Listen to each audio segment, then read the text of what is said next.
Bonjour, j'espère que vous allez bien. Moi, ça va, tout va plutôt bien. Un peu fatigué de mon séjour au Cameroun, mais ça va, je vais bien. Je vais vous donner aujourd'hui trois raisons. Trois raisons pour lesquelles vous devez considérer vraiment d'investir dans l'immobilier en Afrique. Vous savez, en fait, depuis 14 ans que j'investis, j'ai fait plusieurs investissements. J'ai fait plusieurs types de projets. J'ai investi dans le service, je parle en Afrique. J'ai investi dans l'agriculture. J'ai investi dans l'élevage avicole. J'ai investi dans les services, même les produits qu'on vend aux personnes. Vous savez que j'ai vendu des mèches indiennes. En fait, j'ai investi dans beaucoup de choses. Et je peux vous dire clairement que le secteur qui m'a donné satisfaction jusqu'à présent, le secteur où j'ai eu, entre guillemets, le moins de maux de tête, on va dire que c'est l'immobilier. L'immobilier, vraiment, quand vous êtes bien accompagné, quand vous avez bien sécurisé votre investissement, vous n'avez pas de soucis. C'est vraiment quelque chose, je pense, de très intéressant. Et surtout, ceci, si vous vivez en diaspora et que vous n'avez pas vocation à aller tout le temps sur le continent parce qu'il y a des investissements qui nécessitent un certain suivi, si vous n'avez pas vocation à y aller tout le temps, je pense que l'immobilier, c'est vraiment ce qu'il vous faut. Quand je parle d'immobilier, c'est plusieurs choses. C'est l'immobilier en termes de foncier nu, c'est-à-dire du terrain nu, du terrain où il n'y a rien dessus. C'est l'immobilier en termes de construction, d'habitation, certainement peut-être pour mettre en location, peut-être pour avoir un pied à terre. Et c'est l'immobilier aussi en termes d'appartements que vous pouvez peut-être meubler et louer ça en meubler.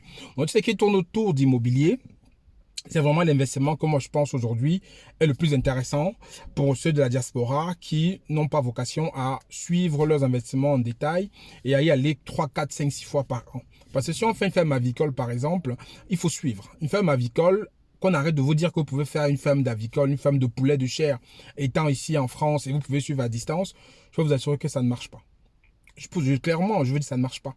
À moins de trouver des modèles, il y a des modèles qui marchent, il y a des modèles qui marchent bien. Vous êtes peut-être en partenariat avec des personnes qui ont des fermes, des financiers, chacun assume le risque. Mais si c'est vous-même qui faites l'élevage, par exemple, étant à distance, je vous assure que c'est compliqué. Parce que même ceux qui sont sur place ont des problèmes. Combien de fois vous qui êtes à distance? Donc, revenons aux trois raisons.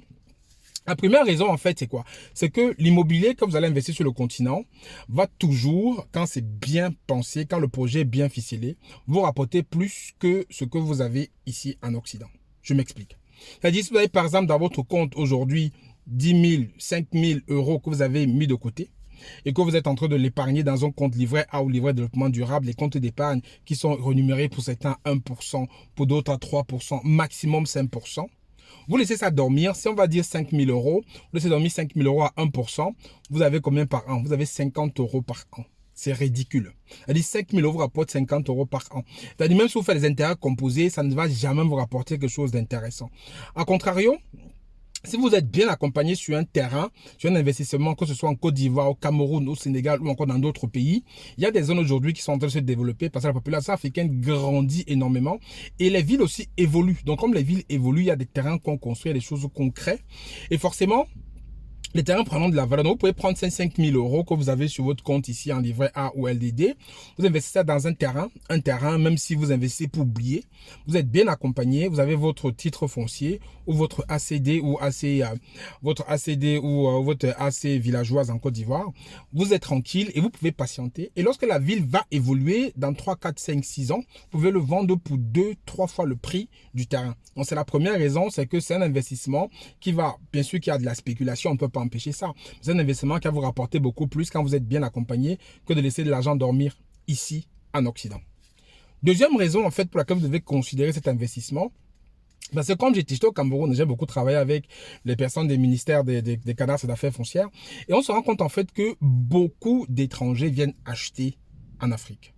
Au Cameroun en particulier, il y a les Chinois qui achètent, il y a les Indiens qui achètent, les Pakistanais achètent. Beaucoup de personnes achètent beaucoup. Et c'est ceux de la diaspora même camerounaise qui ont peur d'acheter, qui achètent beaucoup moins en termes d'étrangers. Parce qu'il y a beaucoup de personnes de la diaspora qui sont plus camerounais, qui sont de nationalité étrangère. Et beaucoup de personnes qui sont plus... On voit qu'il y a que des Chinois. C'est quand même fou, quoi. Et moi, je me dis, à ce rythme-là, si nous, on achète parce qu'on ne s'intéresse pas à nos terres, c'est que demain, que ce soit au Sénégal, que ce soit au Cameroun, que ce soit en Côte d'Ivoire, que ce soit au Bénin, que ce soit au Togo, ce sont ces personnes-là qui vont nous vendre notre terrain. C'est-à-dire, si vous allez arriver dans votre pays de naissance, et ça va être un Indien ou un Chinois ou un Turc qui va vous vendre un terrain pour vous installer. Ce sera une honte. Donc, récupérons nos terres, Donc, c'est une raison qui est fondamentale. Investissons chez nous. Rachetons nos terres pour ne pas être submergés demain par des étrangers, entre guillemets, hein, par des personnes d'autres cultures qui vont venir nous coloniser déjà. Parce que ça passe aussi par une sorte de colonisation. Hein. Quand on achète vos terres aussi, on vous colonise. Donc, évitons ça. Deuxième raison, achetons les terres chez nous pour ça.